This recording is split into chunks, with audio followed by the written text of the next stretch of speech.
자, 오늘 말씀은 사도행전 1장 4절 5절 말씀입니다. 사도행전 1장 4절 5절 같이 읽습니다. 사도와 함께 모이사 그들에게 분부하여 이르시되 예루살렘을 떠나지 말고 내게서 들은 바 아버지께서 약속하신 것을 기다리라. 요한은 물로 세례를 베풀었으나 너희는 몇 날이 못되어 성령으로 세례를 받으리라 하셨느니라. 오늘은 교회력으로 성령 강림절이라고 부릅니다. 물론 이 성령 강림절은 구약에는 존재하지 않았던 절기고 신약 시대 교회 시대에만 존재하는 절기 중에 하나입니다. 성령 강림절이라고 부르는 그 계기가 있습니다. 오늘 이제 소개하는 사도행전 2장의 사건 때문에 교회는 오늘을 성령 강림절로 지키고 있습니다. 예수님께서 승천하셨고요. 또 제자들은 여전히 남아서 예수님께서 약속하신 말씀이 이루어지기를 기다리고 있습니다. 여러분 아시다시피 예수님은 40일 동안 부활하시고 40일 동안 이 땅에 계셨고요. 그리고 떠나시기 전에 말씀하셨어요. 오늘 이렇게 말씀하신 것이 예루살렘을 떠나지 말고 내게서 들은 바 아버지께서 약속하신 것을 기다리라. 요한은 물로 세례를 베풀었으나 너희는 몇 날이 못되어 성령으로 세례를 받으리라. 자, 이 말씀을 의지해서 제자들은 다락방에 모여서 기도를 하고 있었습니다. 당시 모인 사람들의 수가 대략 120명 정도였고요. 아마도 이 다락방은 저도 한번 가봤는데 예루살렘에 보면은 성전 근처에 마가의 다락방이 있습니다. 거기가 한 요 정도 인원이 머물게 딱 적합한 공간입니다. 다락방이라서 여러분 옛날에 집에 얹혀 있는 그 조그만 다락방이 아닙니다. 이스라엘에서 다락방 개념은 그런 것이 아니거든요. 그래서 그곳에서 그들은 두려움 가운데 기도를 하고 있었습니다. 왜냐하면 밖에 나가면 위험하거든요. 지금 예수님께서 잡히셨고 또 죽으셨고 또 이로 인해서 믿는 자들에 대한 탄압이 있었기 때문에 더군다나 예수님께서 지금 함께 하시지 않습니다. 마치 그들만 남겨진 것처럼 그들은 외로움 가운데 두려움 가운데 다락방에 숨어서 기도를 하고 있었습니다. 그리고 예수님이 승천하신 지 딱 열흘이 지난 오순절 절기에 맞춰서 그들이 기도하고 있었을 때 갑자기 집에 놀라운 일이 생깁니다. 자, 그 이야기가 사도행전 2장 1절부터 3절까지가 있는데 한번 2절과 3절을 같이 읽도록 하겠습니다. 호련히 하늘로부터 급하고 강한 바람 소리가 있어 그들이 앉은 온 집에 가득하며 마치 불의 혀처럼 갈라지는 것들이 그들에게 보여 각 사람 위에 하나씩 임하여 있더니 그랬습니다. 전혀 예상하지 못했던 현상이 일어났습니다. 갑자기 하늘로부터 급하고 강한 바람 소리. 어떤 번역에서는 이것을 거센 무슨 태풍과 같은 바람 소리 비슷한 표현을 하고 있습니다. 제가 안타깝게도 그때 바람 소리를 녹음을 못 해가지고요. 여러분에게 보여주지 못하지만 들려주지 못하지만은 아마 여러분 가을에 태풍 불 때 휙 하면서 세차게 부는 그 바람 소리, 창문이 막 덜컹덜컹 흔들릴 정도로 세찬 그런 바람 소리가 온 집안을 가득 채웠던 것 같습니다. 그리고 이건 듣는 거고요. 또 보이는 현상이 있었습니다. 마치 불이 일어나는 것처럼 그런 불꽃 같은 것들이 사람의 머리 위에 하나씩 올라가 있었습니다. 한번 그림 보시면은 저렇게 저게 제자들인데 제자들 머리 위에 이렇게 불꽃이 있었습니다. 저거를 지금 제자들이 보았어요. 실제적인 현상으로 일이 나타났다는 것입니다. 그리고 나서 동시에 일어난 일이 그들이 다 성령의 충만함을 받았다라고 했습니다. 4절에 보면은 그리고 중요한 것이 성령의 충만함을 받자마자 성령의 말하게 하심을 따라서 다른 언어들로 말하기 시작합니다. 소위 방언을 말하기 시작합니다. 여기서 말하는 방언은 외국어 방언을 말합니다. 언어 방언을 말합니다. 사람들이 전혀 말하지 못했던 다른 언어로 갑자기 말하기 시작합니다. 여기 120명이 있었다고 그랬죠. 120명이 지금 동시에 각각 다른 언어로 말하는 것입니다. 여러분 한번 상상해 보세요. 여기 계신 모든 성도님들이, 우리는 보통 이제 이 외국어 방언이 아니라 천사의 말 그 방언을 받습니다. 알아들을 수 없는 방언을 받는데, 여기 모든 분들이 지금 사도행전 2장의 상황에 보면은 사람들이 알아들을 수 있는 외국어 방언을 받았어요. 지금 여기 몇백 명이 앉아 계시는데 한번 그 방언으로 한번 얘기해 보세요. 그 방언 못 받으셨군요. 난리가 아닐 겁니다. 서로 그냥 다른 언어로요. 어떤 분들은 그냥 중국어 아시죠? 성조가 있어가지고 막 중국어로 하고, 어떤 분은 또 이렇게 얄미운 또 일본어로 이렇게 말하고, 귀엽다고 할까나? 또 영어로 하고요. 여러 가지. 저는 저기 동남아 이렇게 그 국가들 이렇게 보면은 참 이렇게 그 말이 그 말 같기도 하고요. 서로 다르는데 좀 애기 무슨 징징대는 것 같기도 하고, 뭐 여러 가지 다양한 언어로 그냥 막 이렇게 여러 사람들이 지금 막 떠드는 거예요. 절제도 없이 계속 입에서 나오는 대로. 왜냐면은 내가 통제할 수 있는 언어가 아니기 때문에 계속 입에서 막 나오는 거예요. 여기저기서 계속 소리가 들려보세요. 어떨까요? 굉장히 그 현장에 있었으면은, 여러분 성령과 상관없이 만약에 객관적인 입장에서 그 현장에 있었으면은 정말 대단한 일이 됐을 것입니다. 자, 그런데 그 방 안에만 있었으면은 문제가 없었는데, 이들이 갑자기 방 안에서 성령을 받고 나서 또 방언을 하고 나서 바깥으로 뛰쳐나갑니다. 그래서 4절 이하의 내용을 보면은 이들이 더 이상 다락방에 머물러 있지 않았음을 우리가 알 수가 있습니다. 이들이 바깥에 나왔어요. 전에는 두려움 때문에 다락방 문을 다 닫고 기도에 힘썼는데, 갑자기 성령을 받고 방언을 말하면서 이들이 갑자기 변해서 바깥으로 전부 다 나오게 됩니다. 바깥엔 사람들이 많았어요. 마가의 다락방이었다면은, 마가의 다락방이 성전 근처에 있었기 때문에 당시는 오순절, 이스라엘의 중요한 명절 중에 하나였습니다. 보통 이스라엘은 평상시 인구가 당시 한 6만 명 정도가 됐었는데, 명절이 되면은 최소한 수십만 명, 많게는 100만 명까지 사람들이 운집을 하게 됩니다. 각처에서 오고요, 지방에서 오고, 또 외국에서도 많은 사람들이 성전을 찾아서 오게 됩니다. 바로 그런 상황 가운데 120명의 사람들이 계속해서 멈추지 않고 방언을 말하면서, 외국어를 막 말하면서, 통제할 수도 없는 계속 외국어를 말하면서 거리로 또 뛰쳐나간 것이에요. 여러분이 그 현장에 있었으면 정말 말도 안 되는 이상한 사람들이 이상한 이야기를 하면서 막 몰려나오는 것들을 막 보게 됩니다. 아마 그럴 거예요. 저게 뭐지? 저 사람들 왜 저러지? 미친 거 아니야? 하면서 웅성웅성 될 겁니다. 근데 가까이서 보니까 이거 내가 아는 언어인데, 지금 여기 모인 사람들은 심지어는 로마에서까지 이곳에 모였어요.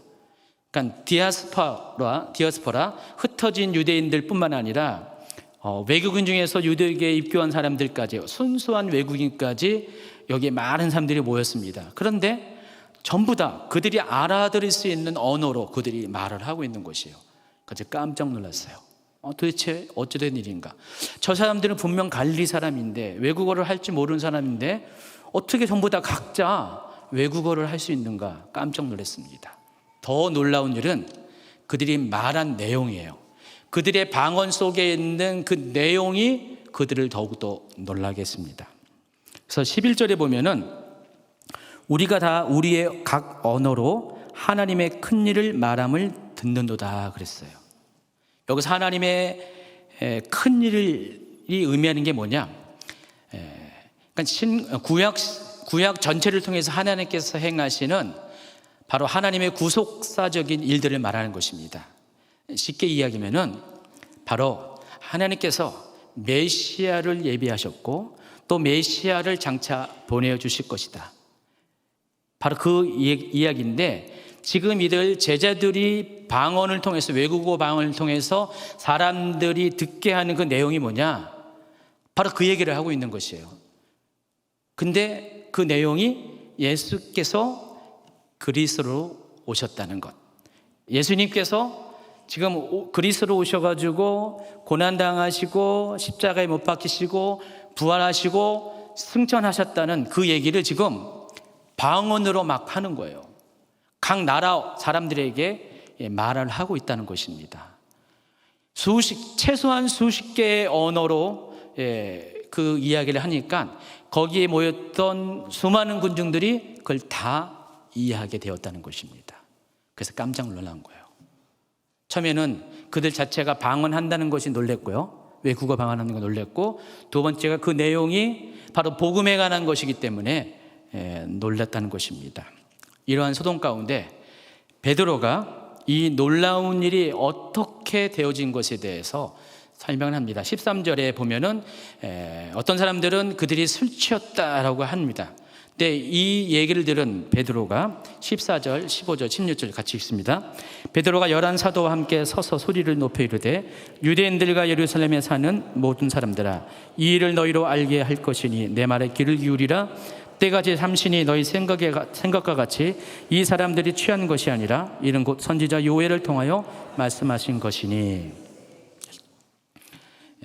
베드로가 사람들의 반응을 보고 사람들이 이상해하고 사람들이 다 당황하는 걸 보면서, 심지어 어떤 사람은 술 취한 것 사지냐라고 판단하는 것을 보고 아니다, 술 취한 것이 아니다, 지금은 낮인데 어찌 우리가 술 먹을 수 있냐, 그 얘기를 하면서, 더군다나 지금 120명이 똑같이 그런 일을 한다는 것은 술과는 상관이 없다. 그러면서 뭐라고 했냐면은 이와 같이 된 일이 선지자 요엘을 통해서 말씀하신 것이 지금 성취되었다라고 이야기를 하고 있습니다. 그러면서 사도 베드로는 예수님에 대한 복음을 쭉 설명을 합니다. 그 이후로 계속해서 복음을 설명을 하고요. 복음의 내용이 다 전파되니까 37절에 보니까 이 설교를 들은 사람들의 반응이 이렇게 나옵니다. 그들이 이 말을 듣고 마음에 찔려 베드로와 다른 사도들에게 물어 이르되 형제들아 우리가 어찌할꼬 하거늘. 이때 베드로가 말합니다. 너희가 회개하여 각각 예수 그리스도 이름으로 세례를 받고 죄 사함을 받으라. 그리하면 성령을 받을 것이다. 어쨌든 이 베드로의 이 설교를 통해서 이날 3,000명의 사람들이 예수님을 영접했다라고 41절은 보고합니다. 이어서 나오는 3장에도 베드로의 설교가 들어있는데, 그때도 남자만 5,000명이 예수님을 새로 영접해서 믿는 자의 무리 가운데 들어왔다라고 보고를 하고 있습니다. 이처럼 오순절날에 일어난 이 두 가지 연속적인 사건을 통해서 초대교회가 탄생되었습니다. 여러분, 교회는 어떻게 시작했다고요? 첫 번째, 성령께서 오순절날 임하셨고, 성령께서 임하시면서 성령이 임하셨다는 증거로 방언을 말하게 되었고, 또 이들이 밖으로 뛰쳐나가서 그 방언을 가지고 사람들에게 성령이 임하신 표정을 보여줬고, 또 이것을 의아해하는 사람들, 당황해하는 사람들에게 사도 베드로와 또 다른 사도들이 이 일이 어떻게 된 것인가에 대해서 복음을, 예수 그리스도에 대한 복음을 증거를 했습니다.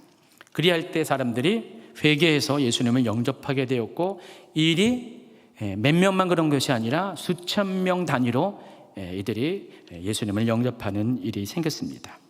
그리고 그 결과로 교회가 탄생합니다. 그래서 이 교회를 가리켜서 우리는 초대교회라고 부릅니다. 그래서 교회는 사도행전 2장의 사건을 말하지 않고서는, 언급하지 않고서는 교회에 대해서 말할 수가 없다는 것입니다. 그래서 사도행전 2장은 초대교회의 시작을 알린 사건이고, 그리고 그 배경에는 성령의 강림이 있었다는 것입니다. 왜 교회가 성령 강림절이라는 구약에도 없는 명절을 이렇게 세워서 지키고 있을까? 다른 것이 아니라 교회의 근본이 되는 것이, 교회의 시작이 되는 것이 성령께서 임하시는 사건이었기 때문에, 그렇기 때문에 성령 강림절을 지금 지키고 있다는 것입니다. 그래서 교회는 두 가지의 역사가 있어야 돼요. 첫 번째는 믿음의 고백이 있어야 되고요, 또 한 가지는 성령의 임재가 있어야 됩니다. 그래서 여러분 늘 언제나 예수 그리스도를 살아계신 하나님의 아들로 믿는 고백을 하죠, 예수님을. 그리고 동시에 여러분 삶 가운데 성령님의 임재가 같이 있어야지 그런 사람들의 모임이 교회라는 것입니다. 이와 더불어 오늘 여러분이 더 주목해야 될 것이 있습니다. 이미 말씀드린 것처럼 베드로가 사람들에게 말씀한 것처럼 성경은 이 같은 일이 일어나는 것, 그러니까 성령이 강림할 것인가에 대해서 미리 예언을 하고 있었다는 것입니다. 어느 날 갑자기 일이 일어난 것이 아니라 구약 시대 때부터 성령에 대해서 미리 예언을 하고 있었어요. 여러분 구약 성경은 우리가 보통 예수님과 관련돼서 어떻게 평가하죠? 예수 그리스도가 이 땅에 오실 것이라는 그리스도의 초림에 관한 예언이 담긴 게 구약 성경, 또 신약 성경은 예수 그리스도께서 다시 오실 것에 대한 예언을 담은 것이 신약 성경, 이렇게 여러분 알고 있죠. 근데 성경은 예수님에 대한 예언만 한 것이 아니라 성령님이 오실 것에 대해서도 예언을 이미 하고 있다는 것을 여러분이 아시기 바랍니다. 오늘 이제 베드로가 2장에서 이 일이 선지자 요엘을 통해서 말씀하신 것이라고 이야기를 했습니다. 그러면서 베드로는 그 요엘서 2장 28절부터 32절까지의 내용을 인용을 합니다. 17절부터 같이 있습니다. 하나님이 말씀하시기를 말세에 내가 내 영을 모든 육체에 부어주리니 너희의 자녀들은 예언할 것이요 너희의 젊은이들은 환상을 보고 너희의 늙은이들은 꿈을 꾸리라. 그때 내가 내 영을 내 남종과 여종들에게 부어주리니 그들이 예언할 것이요 또 내가 위로 하늘에서는 기사를, 아래는 땅에서는 징조를 베풀리니 곧 피와 불과 연기로다. 주의 크고 영원한 날이 이르기 전에 해가 변하여 어두워지고 달이 변하여 피가 되리라. 누구든지 주의 그 이름을 부르는 자는 구원을 받으리라 하였느니라. 베드로는 이 요엘서 2장 28절 이하의 말씀을 인용했는데, 여기 잘 보시면은요, 이러한 일이 언제 일어난다고 말했죠? 말세에 그런 일이 있을 것이다 라고 합니다. 근데 말세에 성령께서 오시는 이 일 말고요, 요엘은 또 한 가지 중요한 일이 일어날 것을 예언하고 있습니다. 마지막 때 심판이 있을 것이다 라고 말을 하고 있습니다. 그래서 지금 요엘서 2장 28절부터 32절까지는 전반부는 성령의 오심에 대한 예언이고요, 후반부는 마지막 심판에 관한 예언을 하고 있다는 것을 알 수가 있습니다. 자, 우리가 이걸 통해서 알 수 있는 것은 하나님께서 왜 성령을 보내주시는가에 대한 분명한 이유가 있습니다.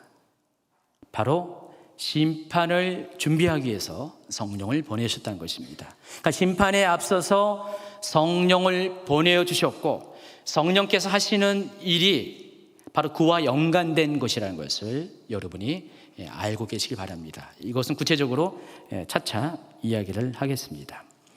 또 성령 강림에 대한 예언이 구약 성경에서 요엘 선지자만 한 것이 아니에요. 이사야 선지자도 성령께서 장차 오실 것이다, 또 에스겔 선지자도 성령께서 오실 것이다라고 미리 예언을 했어요. 한번 같이 읽도록 하겠습니다. 이사야 32장 15절. 마침내 위에서부터 영을 우리에게 부어주시리니. 또 에스겔 36장 27절 읽겠습니다. 또 내 영을 너희 속에 두어. 자세한 내용은 여러분 쭉 이렇게 눈으로 읽어주시기 바랍니다. 보시면은 이사야는 하나님께서 위에서부터 영을 우리에게 부어주실 것이다 라고 이야기를 하고요, 또 에스겔은 약간 다른 표현입니다. 내 영을 너희 속에 둘 것이다 라고 이야기를 하고 있습니다.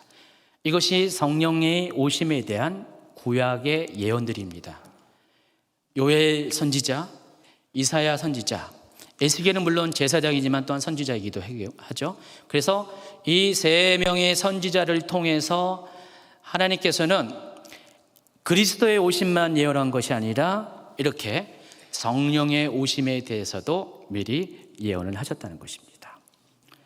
그리고 뭐니 해도 성령의 오심에 대해서 가장 확실하고 명확하고 구체적으로 예언하신 분은 예수님이십니다.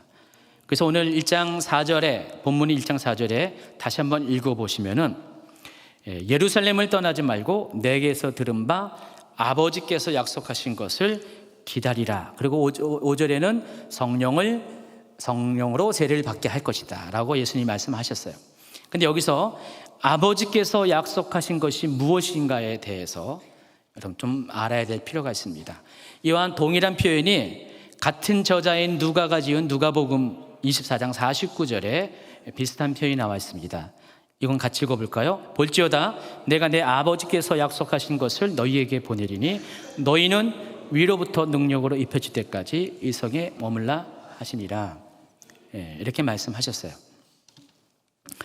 자, 그래서 여기서 말씀하신 아버지께서 약속하신 것이 과연 무엇일까? 이것이 요한복음 14, 15, 16장에는 그 약속하신 것이 성령이라는 것을 명확하게 이야기를 하고 있습니다.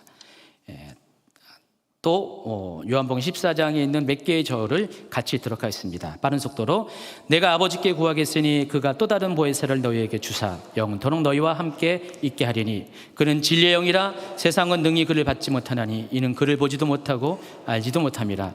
그러나 너희는 그를 아나니 그는 너희와 함께 거하시며 너희 속에 계시겠음이라. 보혜사 곧 아버지께서 내 이름으로 보내실 성령 그가 너희에게 모든 것을 가르치고 내가 너희에게 말한 모든 것을 생각나게 하리라. 내가 아버지께로부터 너희에게 보낼 보혜사 곧 아버지께로부터 나오시는 진리의 성령이 오실 때 그가 나를 증언할 것이요 그러나 내가 너희에게 실상을 말하노니 내가 떠나가는 것이 너희에게 유익이라. 내가 떠나가지 아니하면 보혜사가 너희에게로 오시지 아니할 것이요 가면 내가 그를 너희에게로 보내리니. 자, 지금까지 소개한 이 구절들이 신구약 성경에서 성령의 오심에 대한 그런 중요한 예언을 담은 구절들입니다.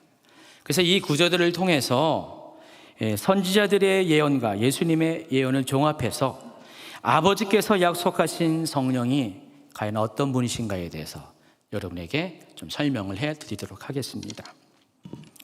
첫 번째는 그 아버지께서 보내시는 약속하신 것은 그 성령은 또 다른 보혜사로 우리 가운데 오실 것이라는 것입니다. 이것이 예수님께서 우리에게 예언하신 것입니다. 여러분 보혜사의 뜻이 뭐죠? 파라클레토스의 뜻은 옆에 계셔서 우리를 도우시는 분이라는 뜻이에요. 그래서 상담가, 변호사, 또 중보자 등으로 표현을 하고 있습니다. 그렇게 번역을 합니다. 여러분 예수님께서 이 땅에 오신 사역도 동일합니다. 예수님도 보혜사로서 이 땅에 계셨어요. 그래서 우리 옆에 계셔서 우리를 도우시는 분이었어요. 우리를 하나님과 우리 사이를 중보하시는 분이셨습니다. 우리를 상담하시는 분이셨어요. 또 우리의 위로자로서 예수님께서 이 땅 가운데 계셨는데 예수님께서 이제 육신의 옷을 벗으시고 하나님께로 돌아가실 때 예수님의 그 사역을 그대로 계승하고자 보내신 분이 바로 성령님이세요. 그래서 성령님을 가리켜서 또 다른 보혜사란 것입니다. 첫 번째 보혜사가 예수님이시고 두 번째 보혜사, 또 다른 보혜사가 성령님이시라는 것입니다. 그래서 예수님의 사역과 성령님의 사역은 본질적으로 같습니다. 동일한 사역을 하셨다는 것을 아시기 바랍니다. 그렇기 때문에 예수님께서는 떠나시기 전에 아버지께 성령을 보내주실 것을 요청하신다고 말씀하셨어요. 그래서 그 이야기가 아까 읽어드린 요한복음 14장 16절에 있습니다. 내가 아버지께 구하겠으니 그가 또 다른 보혜사를 너희에게 주사 영원토록 너희와 함께 있게 하리니. 여기 보면은 예수님, 하나님, 성령님이 다 등장합니다. 삼위 하나님이 등장합니다. 그래서 예수님은 성령님을 보내달라고 아버지께 요청하는 분으로 나오시고요. 하나님 아버지는 그 요청에 응답하셔서 성령님을 보내어 주시는 분, 그리고 성령님은 예수님을 대신해서 또 다른 보혜사로 오시는 분으로 표현을 하고 있습니다. 그리고 여러분이 아셔야 될 것이 성령님께서 임하실 때 아주 특별한 방식으로 임하심을 여러분이 기억하시기 바랍니다. 먼저 누가복음은 성령님이 오실 때 위로부터 능력이 입혀진다라고 표현을 하고 있습니다. 귀로는 제 얘기를 듣고 눈으로는 저걸 보시기 바랍니다. 또 오늘 본문인 사도행전 1장 5절에는요, 성령을 받는 것을 물세례와 비교해서 설명합니다. 그래서 성령을 받는 것이 마치 물세례를 받는 것처럼 성령도 세례를 받는다, 성령 세례로 언급을 합니다. 또 아까 읽어드린 요엘서 같은 경우도 성령을 하나님께서 부어줄 것이다 라고 이야기합니다. 사도행전에서는 베드로는 이것을 더 구체적으로 모든 육체에 부어줄 것이다 라고 합니다. 근데 모든 육체를 육체에 부어주는데 이것을 더 구체적으로 킹제임스 버전으로 보면은 육체 위에 부어질 것이다 라고 예언을 하고 있습니다. 그래서 이 구절들을 통해서 여러분이 한 가지 공통점을 찾아내야 돼요. 성령께서 임하실 때 어떻게 임하실 것인가? 방향성이 있어요. 성령님은 일관된 방향성을 가지고 임하신다는 것입니다. 그 방향이 어디냐? 바로 위로부터입니다. 성령이 임하실 때는 위로부터 임하십니다. 자, 위는 어디를 가리키죠? 하나님이 계신 하늘 보좌를 의미합니다. 즉 하나님께서 하늘 보좌에서 성령님을 이 땅 가운데 보내주십니다. 그렇기 때문에 우리 입장에서 보면 성령님은 위로부터 임하시는 성령님이 됩니다. 그래서 여러분이 이제 사도행전을 보면은 사람들이 성령을 받을 때의 장면을 잘 보면은 위로부터 받아요. 그리고 위로부터 성령을 받을 때 그 성령을 받을 때의 어떤 표적들이 나타나게 된다는 것입니다. 그래서 이 성령과 관련돼서 우리가 또 한 가지 기억될 것은 성령께서 임하시면은 마치 옷을 입듯이 능력이 입혀지게 된다라는 표현을 합니다. 아까 읽어드린 누가복음 24장 49절이 그렇게 표현을 했죠. 성령이 임하시게 되면은 위로부터 임하시면은 마치 옷을 입듯이, 겉옷을 입듯이 능력이 입혀진다라고 표현을 합니다. 그래서 실제적으로 이 성경의 이야기를 보면은 구약 성경에 특히 이 사사기 시대에 보면은 사사들이 여호와의 영에 감동을 받게 되는 경우가 많이 있잖아요. 그때 그들에게 성령님을, 하나님의 영을 체험하는 방식이 똑같아요. 아까 말씀드린처럼 위로부터 성령님이 임하시고요. 그리고 성령이 임하시면 그들이 능력을 받게 된다는 것입니다. 능력을 받아서 전과는 전혀 다른 사람이 돼요. 전에는 평범한 사람이었지만은 성령을 받게 되면은 위로부터 임하시는 성령의 능력을 받게 되면은 정말 새로운 사람으로 바뀌게 된다는 것입니다. 초자연적인 능력을 행하는 사람으로 바뀌게 된다는 것입니다.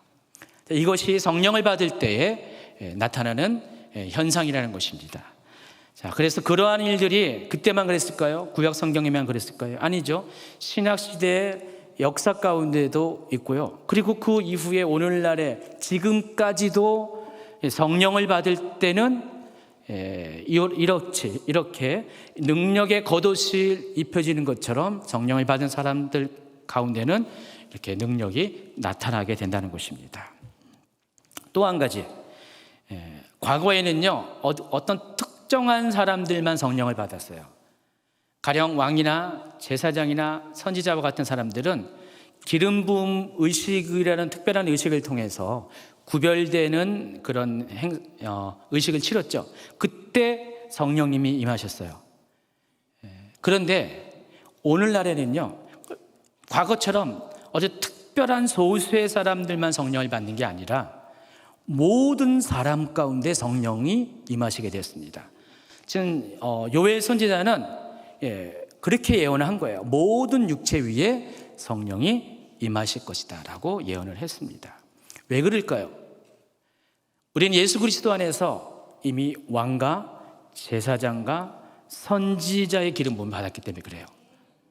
과거에는 우리는 꿈도 못 꿀 일이었어요. 어느 특별한 소수의 사람들만, 선택받은 사람들만 그런 특별한 은혜가 있었는데, 지금의 모든 사람들은 예수 그리스도 안에서 모든 사람들이 제사장입니다. 모든 사람들이 왕과 같은 권세를 갖고 모든 사람들이 선지자처럼 하나님의 음성을 들을 수 있는 그런 길이 열렸다는 것입니다. 그렇기 때문에 성령님은 모든 사람에게 임하시게 되었다는 것입니다. 그리고 또 성령님이 오시면은 성령님은 두 가지 사역을 하실 것입니다. 첫 번째로 능력으로 자신을 나타내는 사역을 하실 것이고, 둘째는 사람들 속에 내주하셔서 함께 계시는 사역을 행하실 것입니다. 구약 성경에는 이것이 이미 예언되어 있어요. 요엘서 2장 28절은 바로 능력으로 나타나시는 성령님에 대한 예언이에요.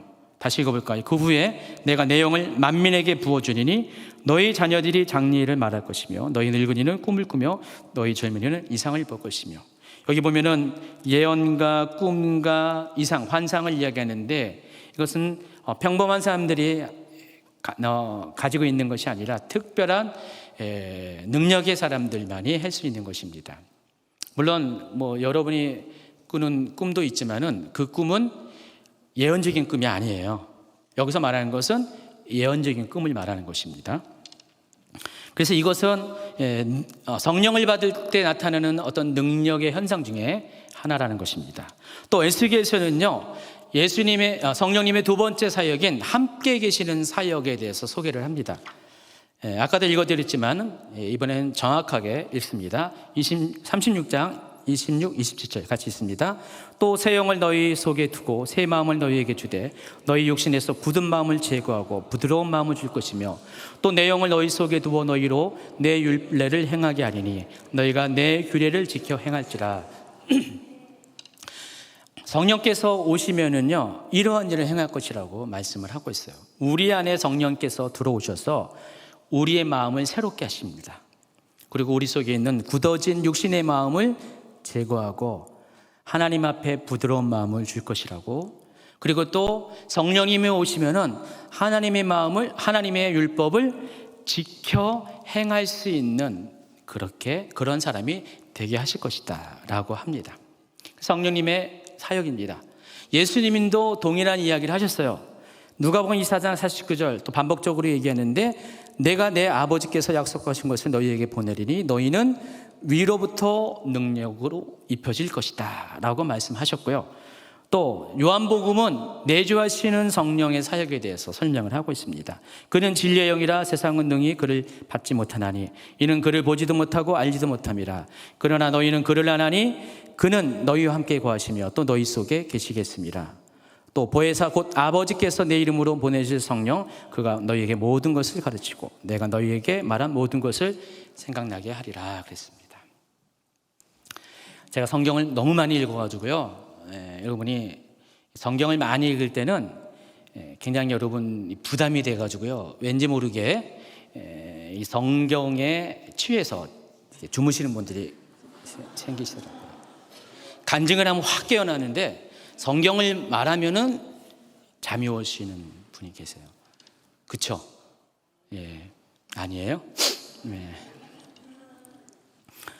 지금 제가 열심히 소개한 내용들이요, 구약 성경과 신약 성경에서 이야기한 바로 성령의 사역과 또 성령께서 오실 때 어떠한 현상과 어떤 방식으로 우리 가운데 성령께서 임하실 것에 대한 그런 이야기들을 정리해 드렸습니다.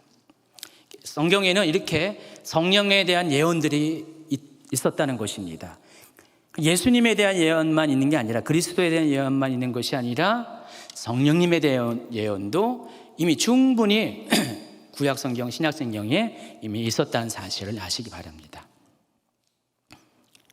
그런데 마침내 그 예언되었던 성령님께서 이 땅에 오십니다. 오순절 날에 약속하신 성령님, 아버지께서 약속하신 바로 그분이 강림을 하셨습니다. 그래서 성령님은 약속하신 대로, 말씀하시는 대로 동일한 방식으로 오셨어요. 그래서 위로부터 오셨어요. 능력 가운데 오셨습니다. 그래서 성령이 오시니까 사람들에게 성령이 오셨다는 증거를 나타내 주셨는데, 첫 번째가 방언입니다. 여러분, 성령이 오셨는지 어떻게 알아요? 방언을 보고, 적어도 사도행전의 샘플들을 보면은 5군데에 그 이야기가 나와요. 성령이 임했을 때 성령이 임한 것을 어떻게 알 수가 있는가? 사람들은 성령을 받았을 때 방언을 말하더라. 방언을 말하는 걸 통해서 성령이 임하셨구나. 또 어떤 사람은 예언을 합니다. 또 성경에는 다 표현되지 않았지만 성령이 임했을 때 어떤 독특한 현상들이 또 다른 것이 존재했을 것이에요. 어쨌든 사람들이 성령이 임하셨다는 것들을 다 알 수 있었어요. 바깥으로 드러나는 어떤 표적들이 있었다는 것입니다. 그 중에 대표적인 것이 바로 방언이라는 것입니다. 방언은 2가지 방언이 있습니다. 고린도서 13장 1절에는요, 사람의 방언과 천사의 말을 소개합니다. 내가 사람의 방언과 천사의 말을 할지라도 사랑이 없으면 소리나는 구리와 울리는 꽹과리가 되고, 여러분, 고린도서 12장, 13장, 14장은 은사에 관한 이야기를 쭉 하고 있고요. 특별히 이 13장은 중간에 샌티처럼 껴가지고 가장 중요한 얘기를 하고 있습니다. 아무리 내가 2가지 방언을 다 한다 할지라도, 외국어 방언을 한다 할지라도, 또 천사의 말을 한다 할지라도 사랑이 없으면은 아무것도 아니라는 것입니다. 근데 어차피 이 구절을 통해서 우리가 알아야 될 것은 방언은 2가지가 있다는 것, 사람의 방언과 천사의 말이 있다는 것입니다. 사람의 방언은 외국어 방언을 말하는 거고, 비록 나는 알아들을 수 없어도 그 외국어 방언을 모국어로 하는 사람은 알아들을 수 있는 분명한 언어로 말하는 것이 바로 외국어 방언, 사람의 방언이라고 할 수 있습니다. 예전에 어떤 분이 이 방언을 받았어요. 어떤 할머니가 이 방언을 받아서 영어의 알파벳도 모르는 분이 이 방언을 받아서 영어의 능통자가 되었더라. 끈 같은 이야기죠. 여러분의 로망이잖아요. 하나님, 나에게 방언을 주세요 하면서 영어 방언을 주세요. 방언만 말하는 게 아니라 아예 이해할 수 있는, 얼마나 좋을까요?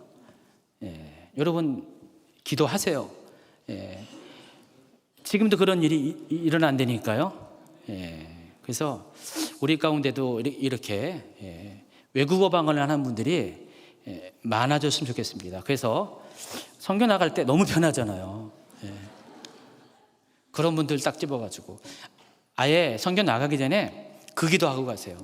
그럼 이번에도 여름에도 열방으로 선교 나갔는데, 우리 맨날 선교 나갈 때마다 그 선교 언어 배우느라고 아주 머리 아프잖아요. 열심히 했는데 가면은 다 까먹잖아요. 결국은 손짓발짓 해가지고 복음을 전하는 그런 일이 생기는데, 저도 그때 터키어를 열심히 책까지 사가지고요, 1달 전부터 열심히 공부했거든요. 근데 가니까 하나도 생각 안 나는 거죠. 근데 올 때쯤 되니까 이제 생각나요. 그래서 생각을 달리해야 돼요. 하나님, 외국어 방언을 주세요. 터키어 방언을 주세요. 또 카자흐 방언을 주세요. 뭐 해가지고 여러분, 이번에 가신 분들 중에서 한번 그것을 체험해 보시기 바랍니다. 2000년 전에 성도들만 이것을 경험한 게 아니잖아요. 오늘날도 동일하게 성령님이 역사하시기 때문에 반드시 그렇게 되길 바랍니다. 만약에 그 방언 못 받으면 돌아오지 마세요. 아예 그냥 그 방언을 다 익혀가지고 오세요. 창피하지 않게. 2번째가 천사의 말인데, 이것은 아무도 알아들을 수 없어요. 이 세상 누구도 알아들을 수가 없습니다. 그래서 천사의 말이라고 합니다. 그래서 이 같은 경우는 이것을 통역할 수 있는 또 다른 은사가 필요하죠. 방언 통역의 은사를 가리킵니다. 이 두 가지의 방언이 존재합니다. 오늘날 존재하는 대부분의 방언은 이 두 번째 천사의 방언이고요. 소수의 사람들은 사람의 방언을 진짜로 받습니다. 그래서 사도행전의 2장에 등장하는 방언은 바로 외국어 방언을 말하는 것입니다. 고린도전서 12, 13, 14장에서 주로 말하는 것은 천사의 말을 말하는 것이에요. 어쨌든 이 오순절날 지방 각처에서 또 열방 각국에서 모인 수많은 언어로 말하는 사람들이 바로 이 현장 가운데서 이 성도들이, 제자들이 외국어 방언을 하는 것을 목격을 했어요. 그리고 그것 때문에 소동이 있었다는 것입니다. 그리고 더욱이 그 내용이 아주 중요한 내용, 메시아에 관한 내용, 예수 그리스도의 복음에 관한 내용을 자기들이 알아듣는 언어로 했기 때문에 당황을 했다는 것입니다. 이처럼 성령께서 오시면은 초자연적인 능력을 주신다는 것입니다. 고린도서 12장 초반부는 이 방언 말고도 9가지의 은사들을 소개하면서 성령께서 오실 때 첫 번째로 행하시는 것이 바로 초자연적인 능력이 주셔서 이것이 표적이 되어서 그 사람이 성령을 받은 사람, 또 그것을 통해서 주의 일을 하게 한다는 것을 우리에게 가르쳐 줍니다.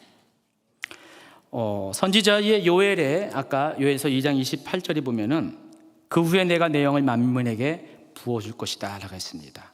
그때 하나님의 영을 받을 때, 성령을 받을 때 일어나는 현상에 대해서 너희 자녀들이 장래일을 말할 것이요, 너희 늙은이는 꿈을 꿀 것이요, 너희 젊은이는 이상을 볼 것이다 라고 했습니다. 여기서 이야기하는 그 장래일은 예언을 말하는 것이고요, 꿈은 예언적인 꿈을 말하는 것입니다. 과거의 어떤 생각이 떠오르는 그런 꿈이 아니라 예언적인 꿈을 말하는 것이고요, 또 젊은이가 보는 이상은 우리가 알고 있는 그 환상을 말하는 것이다, 비전을 말하는 것입니다. 예언과 꿈과 환상은 다 모두 계시의 영역 가운데 있는 것입니다. 하나님께서 자신을 나타내실 때 예언을 통해서, 자신의 뜻을 말하고자 할 때 예언을 통해서, 또 어떤 사람에게는 꿈을 통해서, 어떤 사람에게는 환상을 보게 함으로써 말씀하세요. 그래서 구약의 선지자들은 두 종류의 선지자가 있었어요. 나비 선지자가 있었다고 했죠. 하나님 말씀을 듣고 대변하는 사람, 나비입니다. 이 나비가 아니라 잘 하시기 바랍니다. 그리고 또 하나님의 보여주신 것을 보고 말하는 사람, 레라는 선지자가 있습니다. 그래서 이 하나님의 환상을 보고 말하는 사람을 특별히 선견자라고 하잖아요. 시어, 영어로 시어라고 말합니다. 이 두 종류의 선지자가 있었어요. 그런데 또 구약 성경에 소개하는 또 다른 선지자 아닌 것 같지만 선지자인 경우가 있어요. 뭐가 있죠? 꿈을 꾸는 사람. 대표적인 사람이 요셉이고요, 또 다니엘입니다.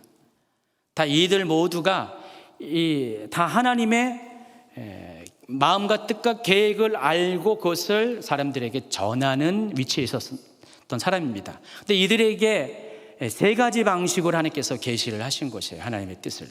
예언과 꿈과 환상이라는 것입니다. 그런데 제가 궁금점을 가졌어요. 근데 왜 요엘 선지자는 이 세 가지 이야기를 하면서 장래에는 이런 일이 있을 것이다, 사람들이 예언을 말할 것이고 꿈을 꿀 것이고 환상을 볼 것인데, 특별히 이 세 가지가 각각 주로 하는 사람들이 구분되어 있어요. 예언은 누가 한다고 그랬어요? 자녀들, 어린 자녀들. 또 환상은 누가 본다고 그랬어요? 젊은이들. 그리고 꿈은 누가 꾼다고 그랬어요? 늙은이들. 왜 그럴까요? 이건 참고사항이에요. 오늘 주제와는 그다지 상관이 없는 것, 참고사항입니다. 왜 그럴까요? 생각 안 해보셨죠? 왜 하필이면 하나님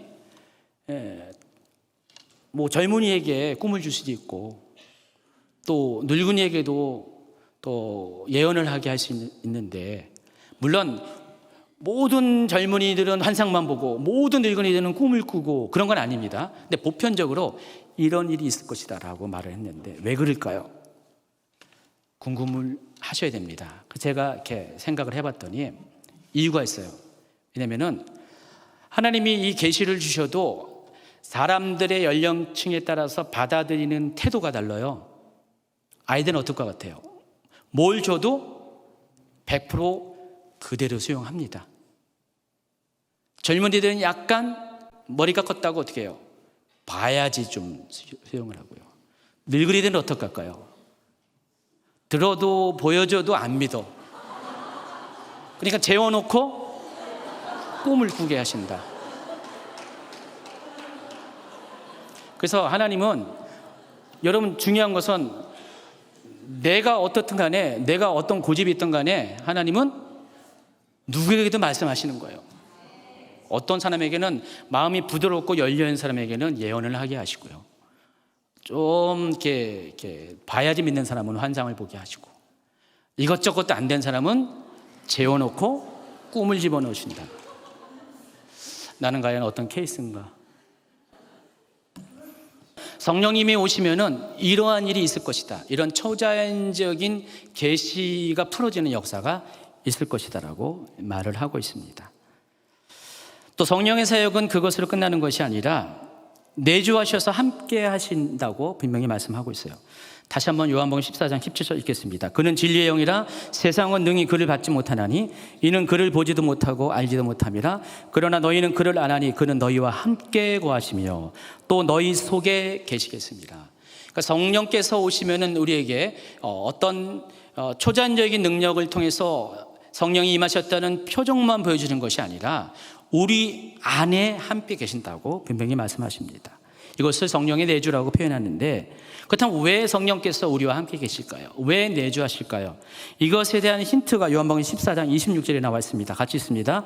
보혜사 곧 아버지께서 내 이름으로 보내신 성령, 그가 너희에게 모든 것을 가르치고 내가 너희에게 말한 모든 것을 생각나게 하시라 그랬습니다. 성령께서 내주하시는 이유가 여기 있어요.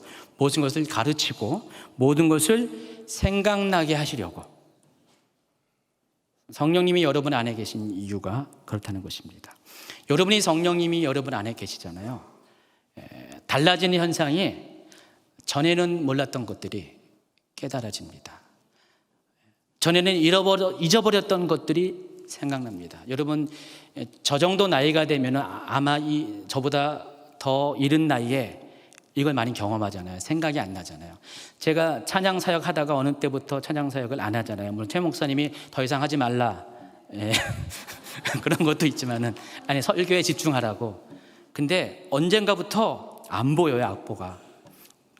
악보가 안 보이면은 생각이라도 나야 되잖아요. 그러니까 눈이 침침해져가지고 악보가 안 보여요. 근데 가사도 까먹어요. 그러니까 찬양 인도자가 보지도 못하고 기억하지도 못하니까 막 이렇게 버벅거려요. 그래서 안 되겠다 해서 최 목사님이 이제 그만하셔야 됩니다. 은퇴하셔야 됩니다. 찬양 인도를. 그래서 한 5년 전부터 안 하고 있습니다. 가끔은 다시 하고 싶다라는 생각도 들었는데 이제는 제가 그 길이 아닌 것 같아요. 그래서 그나마 이제 전도사님이 저를 불쌍히 여겨서 저기서 마이크 하나 줘가지고 들리지도 않지만은 혼자서 이렇게 하게끔 합니다. 다음부터는 조금 들리게 해주세요. 제가 잘 하는지 못하는지를 몰라요. 근데 성령께서 오시면 어떻게 해요? 생각나게 하신다고 했어요. 무엇을 생각나게 하실까요? 예수님께서 하신 말씀들, 예수님께서 하신 모든 사역들을 제자들에게 다시 리마인드 시키고 생각나게 하신다는 것입니다. 그리고 또 제자들에게 모든 것을 가르칠 수 있는 지식을 부어주시는 거예요. 그래서 그 결과 성령 받은 사도들이 바뀝니다. 전에 베드로가 성령을 받기 전에 어떻게 했어요? 사람들의 이목을 피해서 두려움 가운데 다락방 문을 잠고 꼭꼭 숨어서 기도하고 있었어요. 근데 성령을 받은 후에 방언이 터지고 나서 그들이 어떻게 했습니까? 뛰쳐나왔고요. 그리고 베드로가 설교를 하는데 놀라운 설교들을 하는 것이에요. 사람들이 깜짝깜짝 놀라는 거예요. 저 사람 베드로 맞아? 갈릴리 출신이랬는데, 어부 출신이랬는데 정말 믿겨지지 않네. 여러분 가끔 가다 그러잖아요. 여러분이 알고 있는 어떤 분이 오랜만에 만났는데 그 동안에 이분이 성령님을 만났고요. 성령님과 교제하면서 아주 진지해지고 성장하고 성숙해졌어요. 근데 예전에 알고 있던 내가 아니야. 다른 사람이 되었어. 자, 이렇게 되니까 베드로의 이 설교를 듣고 사람들이 놀랍게 반응한다는 것입니다. 그 말을 받은 사람들은 세례를 받으며 이날에 신도의 수가 3,000이라 더하였더라. 자, 이것이 성령을 하나님께서 우리 가운데 보내어 주신 이유고, 또 보내어 주실 때 우리에게 나타나는 변화라는 것입니다. 오늘 성령 강림절이라서 제가 성령에 관한 것들을 오늘 말씀을 중심으로 이렇게 종합적으로 설명을 해드린 것입니다. 이제 마지막으로 한 가지 또 질문을 해보았습니다. 왜 하나님께서 그 많고 많은 날 중에서 오순절날에 성령을 보내줬을까? 여러분 궁금하지 않으셨습니까? 지금부터 궁금해하시기 바랍니다. 여러분 오순절이라는 것은 세 가지 이름으로 불러요. 첫 번째는 오순절인데 6월절을 포함해서 50일째 되는 날, 그래서 오순절이라고 부릅니다.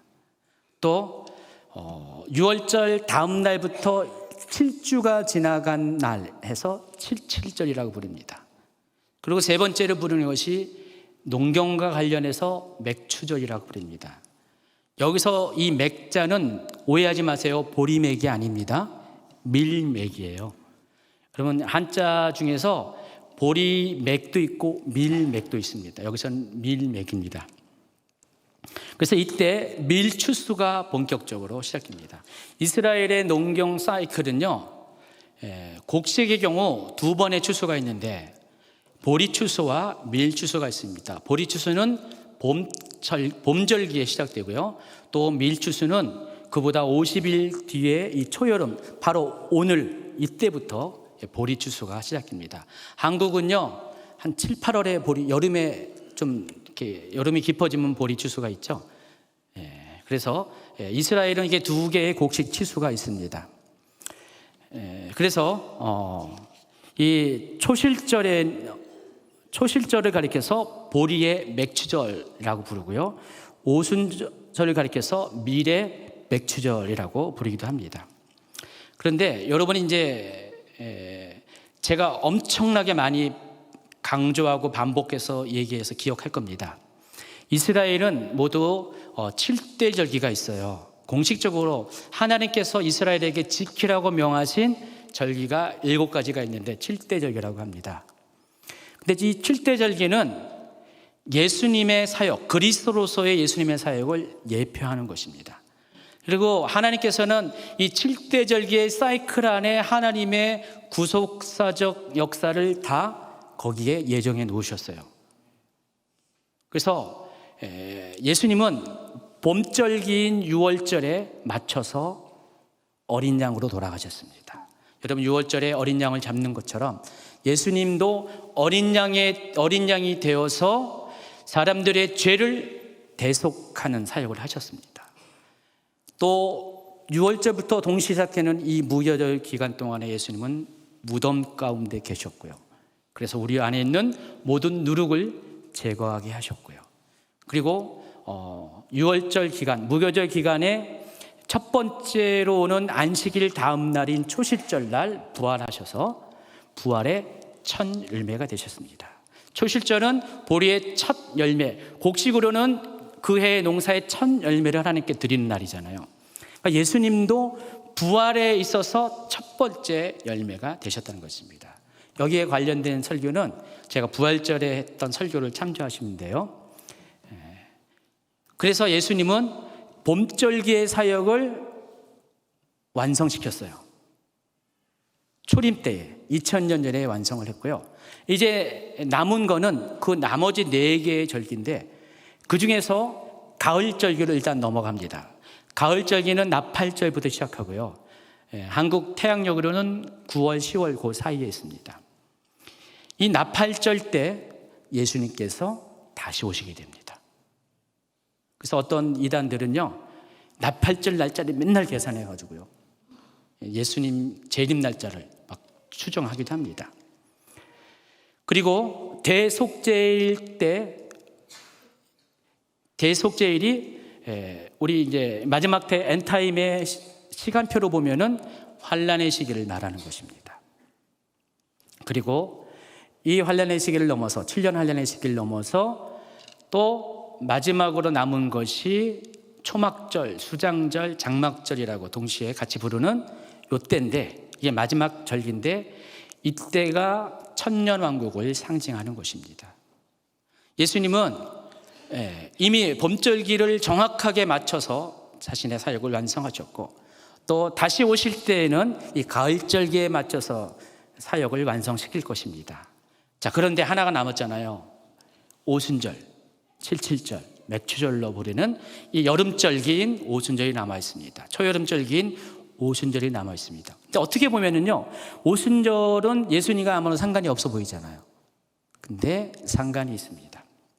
왜냐면은 이 오순절날 예수님의 사역은 성령님의 사역과 아까 설명한 것처럼 본질적으로 동일하기 때문에 그렇습니다. 근데 오순절날 무슨 일이 있을까요? 추수가 일어납니다. 무슨 추수요? 곡식 추수. 일반적으로 이 엔타임적인 관점에서는 보리 추수는 따지지 않고요. 계시록에 보면은 보리 추수는 따지지 않고 이 밀추수가 중요한 겁니다. 그리고 뒤에 보면은 포도 추수가 또 중요해요. 이 곡식 추수가 끝나면은 과일 추수가 이제 여기 본격적으로 일어났는데, 이 마지막 추수가 포도 추수예요. 여름의 끝 무렵에 포도를 추수하는데, 그래서 이 밀추수로부터 시작해가지고 포도 추수가 끝나는 그 시간이 지난 다음에 예수님이 다시 오시는 거예요. 그리고 이 세상에 대한 심판이 있다는 것입니다. 그래서 이 밀추수는 영혼을 추수하는 그것을 알리는 사인이라는 것입니다. 아까 제가 요엘이 성령의 오심에 대해서 예언을 했는데, 성령이 언제 오신다고 했어요? 바로 심판이 있기 바로 직전에, 말세 마지막 때에 성령께서 육체 가운데, 모든 육체 가운데 오실 것이라고 말씀을 했어요. 그래서 하나님께서 성령을 보내주신 타이밍이 중요한 거예요. 언제 오셔야 됩니까? 추수가 필요할 때, 바로 추수의 시즌에 맞춰서 성령을 보내주십니다. 그러니까 영혼을 추수하는 그때에 맞춰서 성령을 보내주시는 것이에요. 근데 그것이 절기상 어디에 있어요? 오순절에 있습니다. 그래서 하나님은 오순절 전에도 보내줄 수 있고, 성령을 보낼 수 있고요, 오순절 지나서도 보낼 수 있잖아요. 하나님이 정하시기 나름인데, 하나님은 바로 수천 년 전에 이미 정해놓으신 그 7대 절기에 맞춰서 오순절날 성령님을 그날에 맞춰서 보내주신 것입니다. 이해하시겠습니까? 자, 그렇다면은 하나님의 구원 계획은, 예수 그리스도를 시작한 하나님의 구원 계획은 또 성령님을 통해서 연장되고, 또 예수 그리스도의 다시 오심을 통해서 완성될 이 구속사적인 모든 구원 계획은 철저하게 하나님의 스케줄대로 움직이고 있다는 것을 여러분이 아시기 바랍니다. 자, 그러면 지금은 어느 때입니까? 바로 그 오순절의 시간이 진행되고 있는 때예요. 여러분, 사도행전을 가리켜서 보통 뭐라고 하죠? 성령 행전이라고 부릅니다. 왜냐하면 사도행전의 내용을 보면 사도들의 행한 것만 적은 것이 아니라 성령께서 사도행전을 주도하고 계신다는 것을 여러분이 알고 있기 때문에 그렇습니다. 보통 사람들이 기록된 사도행전은 28장으로 끝나지만은 사도행전은 여전히 지금 기록되고 있다고 합니다. 그래서 액트 29, 사도행전 29장이 지금 계속 쓰여지고 있다고 합니다. 그 이야기는 여전히 성령께서 지금도 일하시고 계신다는 것입니다. 그렇다면 지금은 언제요? 오순절 시즌이 지금 한창 진행되고 있습니다. 아마 오순절은 이제 그리스도의 초림 때 오순절 그 절기가 시작됐고요. 계속해서 지금 그 이후의 시간이 흘러가고 있어요. 그래서 그 오순절부터 시작해서 봄절기부터 시작해서 가을절기가 되는 이스라엘 절기상 그 한 6개월 기간이 2000년 전부터 지금까지의 그 기간이라고 여러분 보시면 됩니다. 그래서 지금은 오순절을 넘어서 그 절기가 계속 나팔절까지 가기까지 진행하고 있는 타이밍이라는 것을 여러분 아시기 바랍니다. 그러면은 여러분이 이때 여러분은 어떻게 이 성령을 받은 것을 어떻게 여러분 삶 가운데 적용시켜야 될 것이 분명해집니다. 하나님께서 여러분에게 성령을 보내주신 이유가 다른 것이 아닙니다. 물론 성령을 통해서 하나님이 살아계심을 나타내셨고요, 또 성령을 통해서 여러분과 함께 하셨고요. 근데 그것이 성령을 보내신 전부의 이유가 아니죠.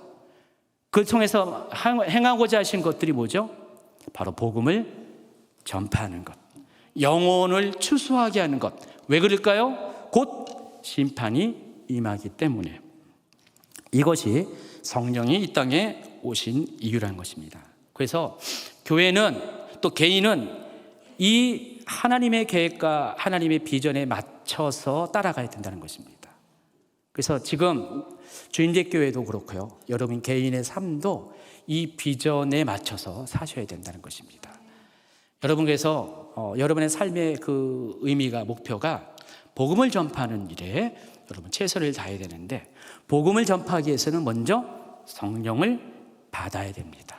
그리고 성령의 초자연적인 능력도 겉옷을 입듯이 여러분이 입어야 되고요, 또 여러분과 함께 하시고 여러분 안에 계셔서 모든 것을 생각나게 하시고 모든 것을 가르치시는 그 내주하시는 성령도 여러분이 경험을 하셔야 됩니다. 그리고 여러분이 더 이상 다락방에 숨어 있는 것이 아니라, 방언받은 것으로 만족해서 거기에 머무는 것이 아니라, 은혜 받은 것, 성령 받은 것으로 만족해서 교회 안에서만 예배만 드리고 혼자서 거기서 그 시간을 즐기는 것이 아니라, 거리로 나가서 열방을 향해 나가서 복음을 전파하는 삶을 살아야 한다는 것입니다. 이것이 바로 성령을 보내주신 이유고, 또 성령 받은 사람들이 마땅히 살아야 될 삶의 목적과 목표라는 것입니다.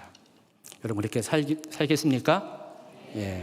주님의 교회가 앞으로 더욱더 성령을 강조할 거고, 또 성령의 표적과 성령의 내주하심도 계속 강조할 거지만은, 그 모든 것들의 종착역, 결론, 목적은 결국은 하나님의 나라를 준비하기 위해서 영혼의 추수를 감당하는 그 복음 전파에 있다는 것을 명심하시기 바랍니다.